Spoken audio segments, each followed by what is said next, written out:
यदा यदा हि धर्मस्य ग्लानिर्भवति भारत अभ्युत्थानामधर्मस्य तदात्मानं सृजाम्यहम् परित्राणाय साधूना विनाशाय च दुष्कृताम धर्म संस्थापनार्थाय संभवामि युगे युगे। अर्थात जब जब धर्म की हानि होती है, जब जब अधर्म में वृद्धि होती है, तब तब अधर्मियों के विनाश के लिए और धर्म की पुनः स्थापना के लिए मैं जन्म लेता हूँ। ये प्रत्येक युग में होता आया है और आगे भी होगा। भगवान श्री कृष्ण ने गीता के श्लोक के माध्यम से अपने हर अवतार का यही कारण बताया है। लेकिन भगवान विष्णु के श्री कृष्ण अवतार के पीछे धर्म की स्थापना के साथ पिछले जन्मों के कर्म भी एक बहुत बड़ा कारण थे। कहानी की शुरुआत होती है एक ऐसे श्राप से जो स्वयं भगवान विष्णु के परम भक्त ब्रह्मपुत्र नारद मुनि ने दिया था। पौराणिक कथाओं के अनुसार एक बार देवर्षि नारद को इस बात का घमंड हो गया था कि कामदेव भी उनकी तपस्या व ब्रह्मचर्य भंग नहीं कर पाए। नारद मुनि ने जब यह बात बड़े ही गर्व से भगवान विष्णु को बताई, तब भगवान समझ गए कि नारद मुनि में अहंकार आ गया है। इसे खत्म करने के लिए भगवान विष्णु ने योजना बनाई। नारद मुनि भगवान विष्णु को प्रणाम कर आगे बढ़ गए। रास्ते में नारद मुनि को एक सुंदर भवन दिखाई दिया। वहां की राजकुमारी के स्वयंवर का आयोजन हो रहा था। नारद उस जगह पर पहुंच गए और वहां की राजकुमारी विश्व मोहिनी को देखकर मोहित हो गए। भगवान विष्णु की माया के कारण यह सब हो रहा था। राजकुमारी का सुंदर रूप नारद मुनि के तप को भंग कर चुका था, जिस कारण उन्होंने इस स्वयंवर में हिस्सा लेने का मन बना लिया। राजकुमारी को पाने की इच्छा में नारद अपने स्वामी भगवान विष्णु की शरण में पहुंचे और उनसे उनके समान सुंदर रूप पाने की इच्छा जाहिर की। भगवान विष्णु ने नारद की इच्छा अनुसार उन्हें रूप भी दे दिया। हरि रूप लेकर नारद उस स्वयंवर में पहुंच गए। उन्हें अपने आप पर इतना अभिमान हो गया था कि उन्होंने एक बार भी अपना चेहरा नहीं देखा। नारद को इस बात का विश्वास हो गया था कि हरि रूप को देखकर राजकुमारी उन्हीं के गले में वरमाला पहनाएगी, लेकिन ऐसा नहीं हुआ। राजकुमारी ने उन्हें छोड़ भगवान विष्णु के गले में माला डाल दी। नारद नहीं जानते थे कि भगवान विष्णु का एक वानर रूप भी है। नारद के रूप को देखकर जब उनकी हंसी उड़ाई गई तो उन्होंने सरोवर में जाकर अपना चेहरा देखा और उन्हें भगवान विष्णु पर क्रोध आया। क्रोध के वश में आकर नारद जी ने भगवान विष्णु को श्राप दे दिया और कहा कि जैसे मैं स्त्री के लिए धरती पर व्याकुल हुआ, वैसे ही आप भी मनुष्य रूप में जन्म लेकर स्त्री के वियोग में व्याकुल होंगे। लेकिन जब भगवान की माया का प्रभाव हटा, तब नारद जी को अपनी गलती का एहसास हुआ और उन्होंने भगवान से तुरंत क्षमा मांगी। माना जाता है कि ब्रह्म ऋषि नारद का श्राप फलीभूत हुआ और भगवान विष्णु को राम अवतार में माता सीता से और कृष्ण अवतार में राधा से वियोग सहना पड़ा। भगवान विष्णु के जय विजय नाम के 2 द्वारपाल थे, जो सदैव वैकुंठ के द्वार पर खड़े रहकर श्री हरि की सेवा करते थे। एक बार सनकादि मुनि भगवान विष्णु के दर्शन करने वैकुंठ आए। जब सनकादि मुनि द्वार से होकर जाने लगे तो जय विजय ने हंसी उड़ाते हुए उन्हें बेतड़ा कर रोक लिया। क्रोधित होकर सनकादि मुनि ने उन्हें 3 जन्मों तक राक्षस योनि में जन्म लेने का श्राप दे दिया। क्षमा मांगने पर सनकादि मुनि ने कहा, तीनों ही जन्म में तुम्हारा अंत स्वयं भगवान श्री हरि करेंगे। इस प्रकार 3 जन्मों के बाद तुम्हें मोक्ष की प्राप्ति होगी। पहले जन्म में जय विजय ने हिरण्यकशिपु व हिरण्याक्ष के रूप में जन्म लिया। भगवान विष्णु ने वराह अवतार लेकर हिरण्याक्ष का तथा नरसिंह अवतार लेकर हिरण्यकशिपु का वध कर दिया। दूसरे जन्म में जय विजय ने रावण व कुंभकर्ण के रूप में जन्म लिया। इनका वध करने के लिए भगवान विष्णु को राम अवतार लेना पड़ा। तीसरे जन्म में जय विजय शिशुपाल और दंतवक्र के रूप में जन्मे। इस जन्म में भगवान विष्णु के श्री कृष्ण अवतार ने इनका वध किया।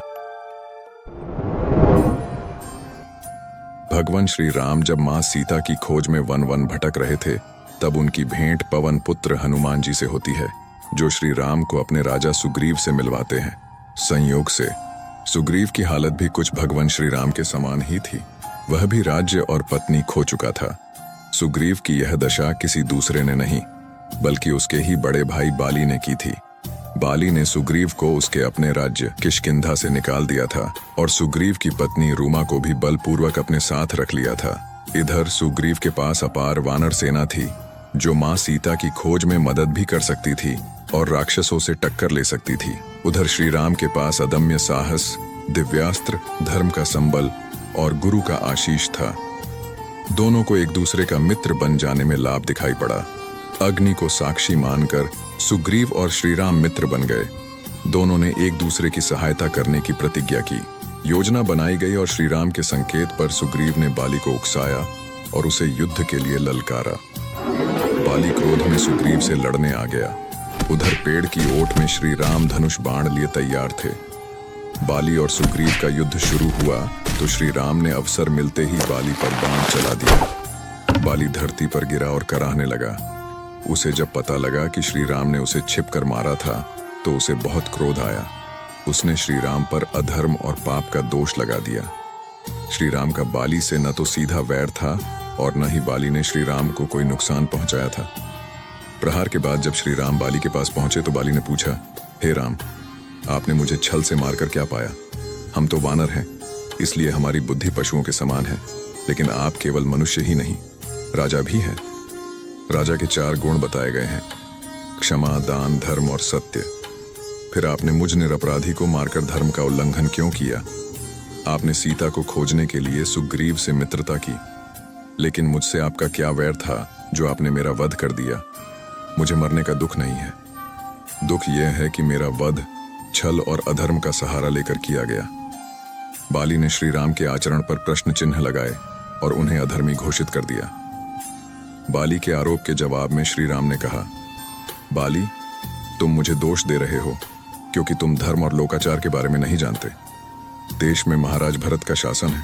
उनकी आज्ञा है कि जहां भी अधर्म दिखे उसे समाप्त कर दिया जाए। छोटा भाई पुत्र के जैसा होता है और उसकी पत्नी पुत्र वधू के समान होती है।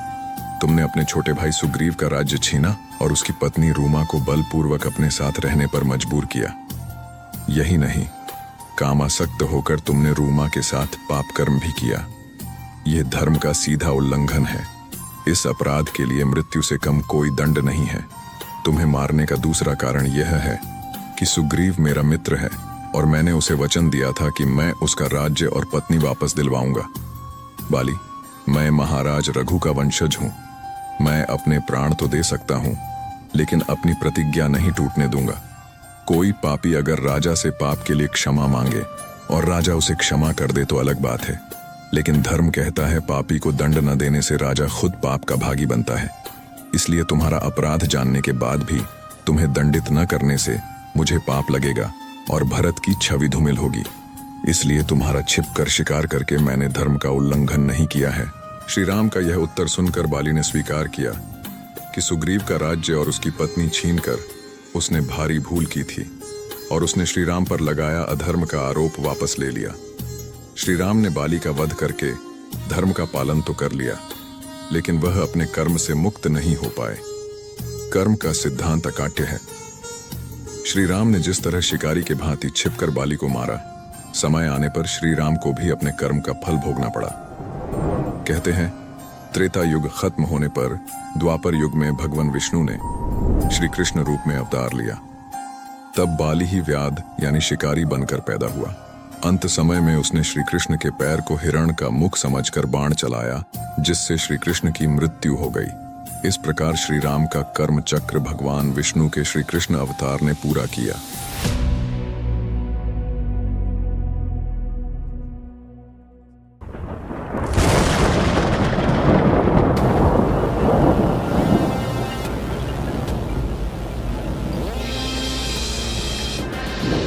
कौन था कंस?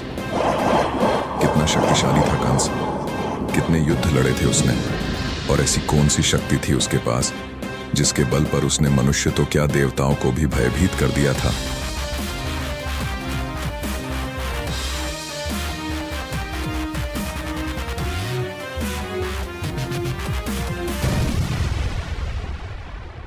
कंस के जन्म के विषय में एक अद्भुत कथा प्रचलित है जो श्रीमद् भागवत पुराण और विष्णु पुराण में वर्णित है।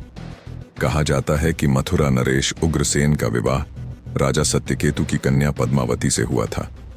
विवाह के कुछ ही समय बाद पद्मावती अपने मायके चली गई।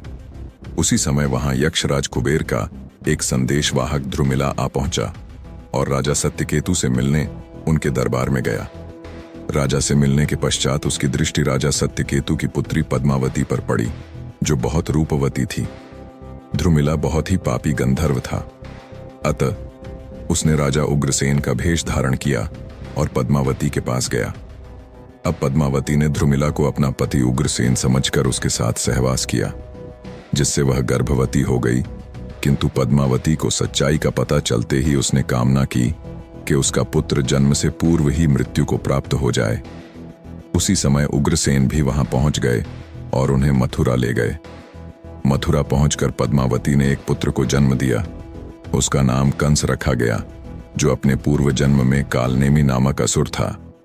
इस तरह कंस संसार की दृष्टि में भले ही उग्रसेन का पुत्र था, लेकिन वास्तव में वह ध्रुमिला का पुत्र था। अपने पिता ध्रुमिला की तरह ही कंस भी पापी था और उसमें अपने पिता के सभी प्रकार के असुरी गुण भी मौजूद थे। असल में कंस और श्री कृष्ण अर्थात कंस और भगवान विष्णु का आमना सामना पहली बार नहीं हो रहा था। बहुत समय पहले की बात है, जब देवता और असुर स्वर्ग और पृथ्वी के लिए युद्ध कर रहे थे। उस समय कालनेमी नामक एक शक्तिशाली दानव था, जिसकी मायावी शक्तियों का कोई तोड़ नहीं था। कालनेमी का आतंक चारों ओर फैल रहा था और उसकी शक्तियां देवताओं के लिए भी एक चुनौती बन चुकी थीं।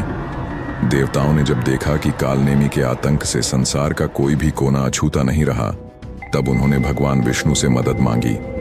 विष्णु जी ने देवताओं की पुकार सुनी और तय किया कि वे स्वयं कालनेमी से युद्ध करेंगे। एक दिन जब कालनेमी अपनी मायावी शक्तियों से एक गांव को नष्ट कर रहा था, अचानक आकाश में भगवान विष्णु प्रकट हुए। उन्होंने कालनेमी को ललकारा और युद्ध के लिए चुनौती दी। कालनेमी ने भी विष्णु जी की चुनौती स्वीकार कर ली। युद्ध शुरू हुआ और दोनों के बीच घमासान लड़ाई हुई। कालनेमी ने अपनी मायावी शक्तियों से विष्णु जी को कई बार छलने की कोशिश की, परंतु विष्णु जी की दिव्य शक्तियों के आगे वह हर बार असफल रहा।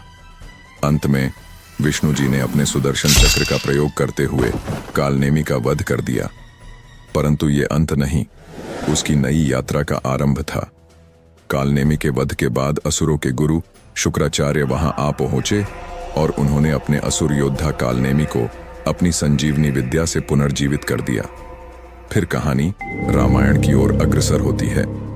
रामायण के अनुसार जब हनुमान जी संजीवनी बूटी लाने हेतु निकले थे ताकि वे लक्ष्मण जी के प्राण बचा सकें, तब रावण ने कालनेमी को एक साधु के रूप में हनुमान जी को भटकाने और रोकने के लिए भेजा था। कालनेमी ने अपनी माया से हनुमान जी को विभिन्न तरीकों से भ्रमित करने की कोशिश की, लेकिन अंततः हनुमान जी ने कालनेमी की असलियत को पहचान लिया और उसकी हत्या कर दी। पर फिर भी कालनेमी ने भगवान विष्णु का पीछा नहीं छोड़ा। कालनेमी ने पुनः माता देवकी के भाई और भगवान श्री कृष्ण के मामा यानी मथुरा नरेश कंस के रूप में पुनः जन्म लिया। पर मनुष्य शरीर धारण करने के बाद भी कालनेमी अर्थात कंस की शक्तियां कम नहीं थीं। कंस कुमार अवस्था में ही बड़े बड़े पहलवानों के साथ कुश्ती लड़ा करता था। एक समय की बात है, मगध राज जरासंध दिग्विजय के लिए निकले थे। उनके पास कुवलयापीड़ नाम का एक हाथी था, जिसमें हजारों हाथियों के समान शक्ति थी। एक दिन वो हाथी बंधन से छूटकर शिविर के बाहर की ओर भागा और वह उस रणभूमि में आ पहुंचा जहां कंस कुश्ती लड़ रहा था। उस भीमकाय हाथी को देख सभी शूरवीर भाग चले और उसे आते देख कंस ने उस हाथी की सूंड पकड़ी और पृथ्वी पर गिरा दिया और पुनः दोनों हाथों से उसे पकड़ लिया और उसे घुमाकर उस स्थान पर फेंक दिया जहां जरासंध की सेना स्थित थी। वह हाथी मूर्छित होकर वहीं गिर पड़ा। जरासंध कंस के इस अद्भुत बल को देखकर अत्यंत प्रसन्न हुआ और उसने आसित व प्रापित नाम की अपनी 2 कन्याओं का विवाह कंस के साथ कर दिया। कंस द्वंद्व युद्ध का प्रेमी था। एक समय वह महिष्मतिपुरी में गया। महिष्मति नरेश के 5 पुत्र प्रख्यात मल्ल थे। उनके नाम थे चाणूर, मुष्टिक, कूट, शल और तोशल। कंस ने उनसे कहा, तुम लोग मेरे साथ मल्ल युद्ध करो। यदि तुम्हारी विजय हो गई तो मैं तुम्हारा सेवक होकर तुम्हारी सेवा करूंगा, और अगर मेरी विजय हुई तो तुम सबको मैं अपना सेवक बना लूंगा। कंस का उन सबके साथ मल्ल युद्ध आरंभ हो गया। जैसे ही चाणूर आया, कंस ने गर्जना करते हुए उसे पकड़कर पृथ्वी पर दे मारा। उसी क्षण मुष्टिक वहां आ पहुंचा। कंस ने उसे भी मुक्के से धराशायी कर दिया। इसी प्रकार कंस ने कूट और शल को भी पृथ्वी पर पटक दिया और तत्काल ही टोशल को भी धराशायी कर कंस ने घुमाकर 10 योजन की दूरी पर फेंक दिया। इस प्रकार कंस ने उन सभी वीरों को अपना सेवक बना लिया। उसके पश्चात कंस वानर द्विवाद के राज्य में जाता है और उसे चुनौती देकर उसके साथ युद्ध करने लगता है। द्विवेद कंस पर मुक्के से प्रहार करके आकाश की ओर लपका। कंस ने भी उसका पीछा करके उसे पकड़ लिया और लाकर उसे जमीन पर पटक दिया। इस प्रकार से द्विवेदी की हड्डियां चूर चूर हो गईं और वो मूर्छित हो गया। फिर तो वह भी कंस का सेवक बन गया। उसके बाद कंस द्विवेद के साथ वहां से एक वन की ओर प्रस्थान करने लगा, जहां केशी नाम से विख्यात एक महान दैत्य का वास था, जिसकी घोड़े के समान आकृति थी। उसे भी कंस ने पराजित कर अपने वश में कर लिया और उस पर सवार हो गया। इस प्रकार कंस महेंद्रगिरी जा पहुंचा। कंस ने उस पर्वत को उखाड़कर ऊपर उठा लिया। यह देखकर भगवान परशुराम को अत्यंत क्रोध आया, परंतु उसके पश्चात कंस ने भगवान परशुराम के चरणों में मस्तक झुकाया। तब जाकर परशुराम जी की क्रोधाग्नि शांत हुई।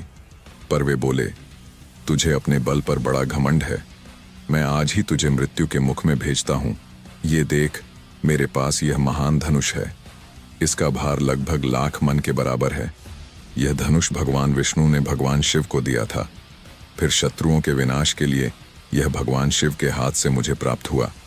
जो तूने इस धनुष की प्रत्यंचा चढ़ा ली तो ठीक है, पर यदि नहीं चढ़ा सका तो तेरे सारे बल का विनाश कर दूंगा। उनकी बात सुनकर कंस ने उस धनुष को, जो 60 ताड़ के बराबर लंबा था, उसे उठा लिया और परशुराम जी के देखते ही देखते लीलापूर्वक उस धनुष की प्रत्यंचा चढ़ा दी। परशुराम जी को प्रणाम करके कंस बोला, भगवान, मैं क्षत्रिय नहीं हूं, मैं आपका सेवक दैत्य हूं। पुरुषोत्तम, मुझ पे कृपा कीजिए। कंस की ऐसी प्रार्थना सुन परशुराम जी प्रसन्न हो गए और फिर उस धनुष को उन्होंने कंस को ही दे दिया। और वे कंस से बोले, यह धनुष भगवान श्री विष्णु का है। इस धनुष को जो तोड़ देगा उसी के हाथ से तुम्हारी मृत्यु होगी। भगवान परशुराम जी से धनुष प्राप्त करने के पश्चात बल के मद से कंस भूतल पर विचलन करने लगा। किसी भी राजा का उसे युद्ध करने का साहस ही नहीं होता था। इसके उपरांत कंस समुद्र तट पर पहुंचा। वहां अधासुर नामक एक दानव रहता था, जो सर्प के आकार का था। जब वह आकर कंस को डसने लगा तो कंस ने उस पर एक जोरदार प्रहार किया, जिससे वो धराशायी हो गया। उन्हीं दिनों पूर्व दिशा के बंग देश में अरिष्ठासुर नामक एक दैत्य रहता था, जिसकी आकृति बैल के समान थी। उस दैत्य के साथ भी कंस भिड़ गया। कंस ने उस पर मुष्टिका का प्रहार करके उसे मूर्छित कर दिया। इस प्रकार अरिष्ठासुर को पराजित कर कंस उत्तर दिशा की ओर चल दिया और प्रागज्योतिषपुर के स्वामी महाबली भूमिपुत्र नल के पास जाकर कंस ने उससे कहा, दैत्येश्वर, यदि युद्ध में तुम्हारी विजय हुई तो मैं तुम्हारा सेवक बन जाऊंगा, और अगर मेरी विजय होती है तो तुम सबको मेरा दास बनना पड़ेगा। प्रागज्योतिषपुर में सर्वप्रथम महापराक्रमी प्रलंबासुर कंस के साथ युद्ध करने आया। फिर धेनुक नाम से विख्यात राक्षस ने कंस पर प्रहार किया। उसके बाद धृणाव्रत और फिर महाबली बकासुर आकर अपनी चोंच से कंस को निगल जाने की चेष्टा करने लगा। कंस ने एक के बाद एक सभी पर प्रहार करके उनको धराशायी कर दिया, परंतु बकासुर को बचाने के लिए उसकी बहन पूतना कंस से युद्ध करने के लिए आई। वहां कंस बोला, पुतने, मेरी बात सुनो। तुम एक स्त्री हो, मैं तुम्हारे साथ कभी भी नहीं लड़ सकता। अब यह बकासुर मेरा भाई और तुम मेरी बहन बनकर रहो। इसके बाद पराक्रमी कंस को देखकर नरकासुर ने पराजय स्वीकार कर ली। इस उपरांत कंस अपने दिग्विजय में आगे बढ़ते हुए शंबरासुर के नगर पहुंचा। अत्यंत पराक्रमी होने पर भी उसने कंस के साथ युद्ध नहीं किया और उसने कंस के साथ मैत्री स्थापित कर ली।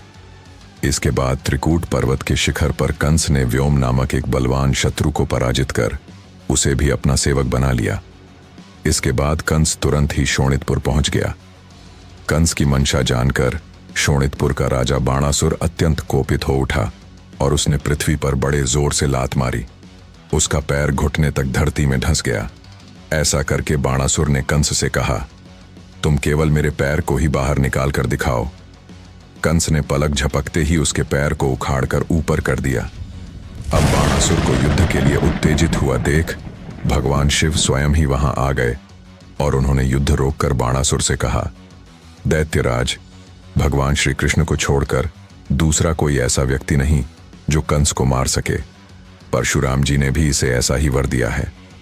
फिर कंस ने मलेज देशों पर धावा किया। कंस के आक्रमण का समाचार सुन कालयवन उसका सामना करने के लिए निकला। कंस ने कालयवन से भीषण युद्ध करके उसे भी पराजित कर दिया और बड़ी संख्या में मलेंज सेना भी नष्ट कर दी। और इसके उपरांत तो वे अपने समस्त शक्तिशाली सेवक, दैत्यों तथा अन्य महारथी राजाओं को लेकर अमरावतीपुरी पर जा चढ़ा। कंस आदि असुरों को आया देख देवराज इंद्र समस्त देवताओं को साथ लेकर रोषपूर्वक युद्ध के लिए निकले। देवराज इंद्र ने अपना शक्तिशाली वज्र कंस पर चला दिया। कंस ने वज्र पर अपनी गदा चला दी और इंद्रा का वज्र नीचे गिर पड़ा। इसके बाद तो समस्त देवों का कंस और उसके सहायकों के साथ भयंकर युद्ध छिड़ गया। कंस ने अपने प्रहारों से देवराज इंद्र को भी चोटिल कर दिया था और उनके ऐरावत हाथी पर भी मुष्टिका का प्रहार करके उसे युद्ध भूमि से भगा दिया था। अंत में उसने भगवान विष्णु के वैष्णव धनुष को निकाल लिया और अपने बाणों से देवताओं को खदेड़ना आरंभ कर दिया। उन पर विजय पाकर वहां के छत्र युक्त सिंहासन को साथ लेकर कंस समस्त दैत्यों के साथ अपनी राजधानी मथुरा लौट आया। अपनी शक्ति के घमंड में चूर कंस खुद को अविनाशी समझने लगा था। फिर कुछ समय बाद मथुरा नरेश कंस की बहन देवकी का विवाह वसुदेव जी के साथ हुआ। विवाह संपन्न कर कंस अपनी बहन देवकी और उनके पति वासुदेव को लेकर वापस लौट रहा था तो उस समय एक आकाशवाणी हुई जिसमें से एक दिव्य वाणी ने कहा, मूर्ख, जिनको तू अपने साथ रथ में बिठाकर ले जा रहा है उनकी 8वीं संतान तेरी मृत्यु का कारण बनेगी। आकाशवाणी सुनते ही उसने तलवार खींच ली और अपनी बहन की छोटी पकड़कर उसे मारने के लिए तैयार हो गया। तभी वासुदेव जी बोले, हे कंस, ऐसा अनर्थ ना करो। एक तो यह स्त्री, दूसरी आपकी बहन और तीसरा यह विवाह का शुभ अवसर है। ऐसी स्थिति में आप इसे कैसे मार सकते हैं?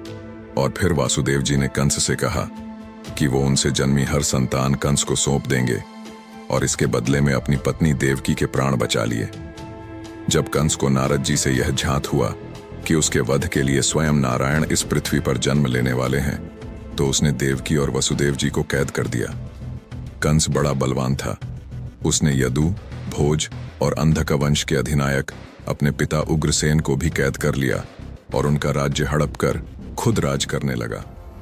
जब जब पथ से हटे धर्म और बढ़े अधर्म का भार, तब तब प्रभु अवतार लें।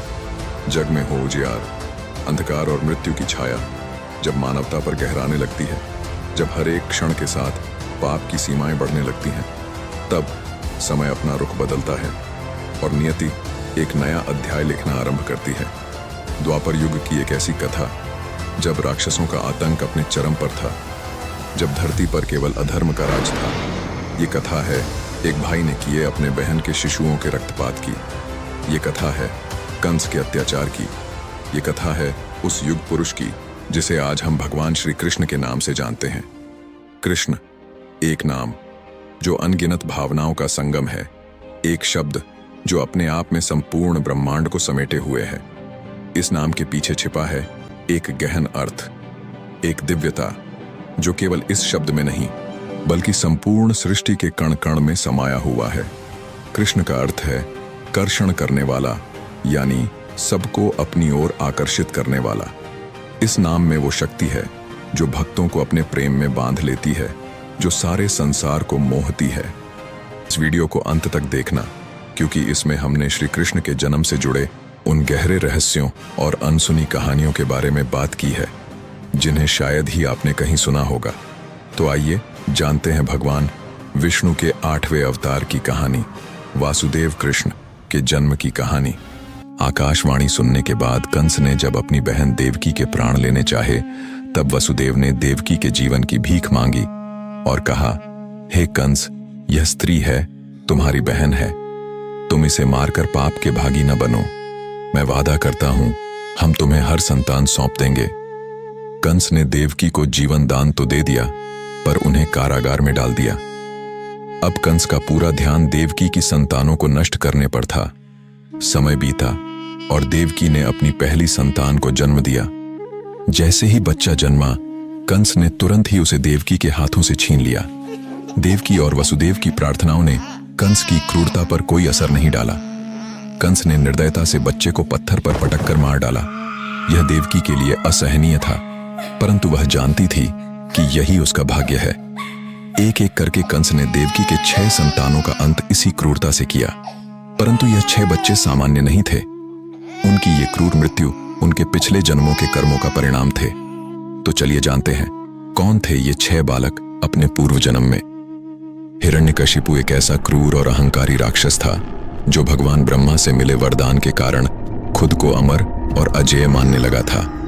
अपनी शक्ति के घमंड में चूर हिरण्यकशिपु ने खुद को ईश्वर से भी ऊपर समझ लिया, लेकिन उसका पुत्र प्रहलाद भगवान विष्णु के परम भक्त थे।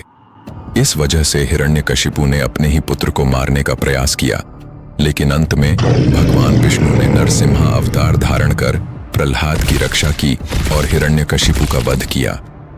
प्रहलाद का वंश आगे चलकर भी दैत्यों से भरा रहा। प्रहलाद का पुत्र विरोचन अपने पिता की तरह भक्ति के मार्ग पर नहीं चला, बल्कि अधर्म और दुष्टता से जीवन व्यतीत किया। विरोचन के पुत्र थे राजा बलि, जिन्होंने अपने दानवीरता को सिद्ध करने के लिए भगवान विष्णु के वामन अवतार को अपनी पूरी संपत्ति दान कर दी थी, जिसके बाद भगवान विष्णु ने उन्हें पाताल लोक का राजा बना दिया। बलि के वंश में आगे चलकर बाणासुर का जन्म हुआ। बाणासुर एक अत्यंत शक्तिशाली असुर था, जिसकी 1000 भुजाएं थीं। उसने भगवान शिव की तपस्या करके अनेक वरदान प्राप्त किए थे, जिनके बल पर वह अभिमानी और अजेय हो गया।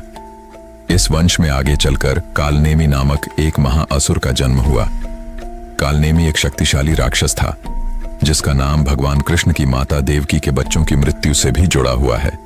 कालनेमी के 7 संतानें थीं, एक बेटी वृंदा और 6 पुत्र हमसा, स्विक्रम, क्रथ, दमन, रिपुरमर्दन और क्रोधंता। ये सभी 6 पुत्र पहले मरुदगण थे, जो देवताओं का एक विशेष समूह माने जाते थे। एक बार इन मरुदगणों ने अपनी शक्ति और घमंड में आकर भगवान ब्रह्मा की तपस्या में विघ्न डाल दिया। ब्रह्मा जी ने उनके इस अपमान से क्रोधित होकर उन्हें शाप दिया, जिससे मुक्त होने के लिए उन्हें राक्षस कुल और फिर मनुष्य रूप में जन्म लेना पड़ा। इस श्राप के कारण इन मरुदगणों ने माता देवकी के पुत्रों के रूप में जन्म लिया, और कालनेमी ने, जो पूर्व जन्म में उनका पिता था, उसने इस जन्म में कंस के रूप में अपने ही 6 पुत्रों की हत्या कर दी। कंस के अत्याचार की कहानी में देवकी के 6 पुत्रों का क्रूरता से अंत हो चुका था। कंस ने बिना किसी दया के अपने भांजों की हत्या कर दी थी, लेकिन जब देवकी को 7वीं बार गर्भ ठहरा तो यह गर्भ कोई साधारण नहीं था। इस बार देवकी के गर्भ में शेषनाग के अवतार बलराम आने वाले थे। कंस को इस बात का अंदेशा था और वह इस गर्भ को भी नष्ट करने की योजना बना रहा था, लेकिन भगवान विष्णु की लीला कुछ और ही थी। उन्होंने अपनी योग्य माया को आदेश दिया कि इस गर्भ को देवकी से वसुदेव की दूसरी पत्नी रोहिणी के गर्भ में स्थानांतरित कर दिया जाए। योग माया की दिव्य शक्ति के कारण यह कार्य चमत्कारिक रूप से पूरा हो गया। गर्भ देवकी से रहस्यमय तरीके से निकलकर रोहिणी के गर्भ में चला गया और कंस को इसका तनिक भी भान नहीं हुआ। कंस को यह बताया गया कि देवकी का गर्भपात हो गया है और उसने इसे अपने लिए एक और विजय मान लिया। 7वां गर्भ भी नष्ट हुआ समझकर वह निश्चिंत हो गया। इस दौरान रोहिणी नंदगांव में रह रही थीं, जहां वसुदेव ने उन्हें कंस के अत्याचारों से बचाने के लिए पहले ही भेज दिया था। गर्भ के स्थानांतरण के बाद रोहिणी ने नंदगांव में ही बलराम को जन्म दिया। इस प्रकार बलराम का जन्म एक दैवीय चमत्कार का परिणाम था, जिसने कंस की योजनाओं को विफल कर दिया और भगवान विष्णु की महिमा को फिर से सिद्ध किया। और फिर आखिरकार वो समय आ गया। संपूर्ण ब्रह्मांड की गति मानो थम सी गई। बुधवार का दिन, अष्टमी की तिथि, और आकाश में रोहिणी नक्षत्र अपनी पूरी दिव्यता के साथ चमक रहा था। ठीक आधी रात को 12 बजे, जब सारा संसार गहरे सन्नाटे में डूबा हुआ था, तब माता देवकी के गर्भ से एक दिव्य बालक ने जन्म लिया। यह कोई साधारण बालक नहीं था। यह स्वयं नारायण के 8वें अवतार भगवान श्री कृष्ण थे, जिनका रूप अलौकिक सुंदरता और दिव्यता का प्रतीक था। उनके कोमल नील वर्णीय शरीर से ऐसी अद्भुत चमक निकल रही थी, मानो आसमान के सभी तारे एक साथ धरती पर उतर आए हों। उनके बड़े बड़े नेत्र कमल के समान सुंदर और शांत थे, जिनमें गहरा प्रेम और करुणा झलक रही थी। उनके ललाट पर मस्तक की वक्रता अद्वितीय थी और घुंघराले बालों की लटें उनके मुख पर अटखेलियां कर रही थीं। उनकी मुस्कान में ऐसी मोहकता थी कि जो भी उन्हें देखता वह उनकी ओर खींचा चला जाता। उनके छोटे छोटे हाथ और पैर जैसे कमल के पंखुड़ियों की कोमलता को भी मात दे रहे थे। जन्म के साथ ही कारागार का अंधकार मानो दिव्य प्रकाश से नहा उठा। बेड़ियां खुद ब खुद खुल गईं और जो द्वार कड़ी सुरक्षा के तहत बंद थे वे अपने आप ही खुल गए। वसुदेव और देवकी, जो अब तक भय और दुहक के साए में जी रहे थे, श्री कृष्ण के जन्म के साथ ही उनकी सभी चिंताएं और दुख दूर हो गए। उन्हें अपने पुत्र में न केवल दिव्यता बल्कि संपूर्ण सृष्टि का रक्षक और उद्धारकर्ता दिख रहा था। उस पल का हर कण, हर क्षण मानो यह घोषणा कर रहा था कि अब अधर्म का अंत और धर्म की स्थापना का समय आ गया है। यह बालक वही था जो आगे चलकर कंस के आतंक का अंत करेगा और संसार में न्याय, प्रेम और सत्य की विजय का परचम लहराएगा। साक्षात नारायण ने मानव रूप में अवतार लिया था। कारागार के भीतर घटी यह घटना न केवल देवताओं के लिए बल्कि संपूर्ण मानवता के लिए एक अमर क्षण बन गया। जैसे ही श्री कृष्ण का जन्म हुआ, उनकी दिव्य उपस्थिति से समस्त ब्रह्मांड जाग उठा। सभी देवता एक साथ फूलों की वर्षा करने लगे और गंधर्वों ने मधुर संगीत बजाकर इस दिव्य क्षण का उत्सव मनाया। भगवान शिव और माता पार्वती कैलाश पर्वत पर ध्यानस्थ थे। उन्हें जैसे ही श्री कृष्ण के जन्म का आभास हुआ, वे तुरंत अपने ध्यान से जागे और प्रसन्नता से भर उठे। शिवजी ने प्रसन्न होकर अपने डमरू को बजाया, जिससे संपूर्ण संसार में दिव्य ध्वनि गूंज उठी। पृथ्वी माता, जो इस क्षण की प्रतीक्षा में थी, आनंद से भर उठी। उनके आंसू, जो अब तक दुख और पीड़ा के कारण थे, अब हर्ष के आंसू बन गए। उन्होंने श्री कृष्ण के जन्म को अपने ऊपर से अधर्म का भार उठाने वाला क्षण माना। उन्होंने अपनी संतान के रूप में श्री कृष्ण का स्वागत किया और गर्व से कहा, अब मेरी संतानों का उद्धार होगा। श्री कृष्ण के जन्म के साथ ही पूरी सृष्टि में एक नए समय का प्रारंभ हुआ। यह समय सत्य, धर्म और प्रेम का था और इस घटना को देखकर संपूर्ण ब्रह्मांड में अपार हर्ष और उल्लास का वातावरण फैल गया।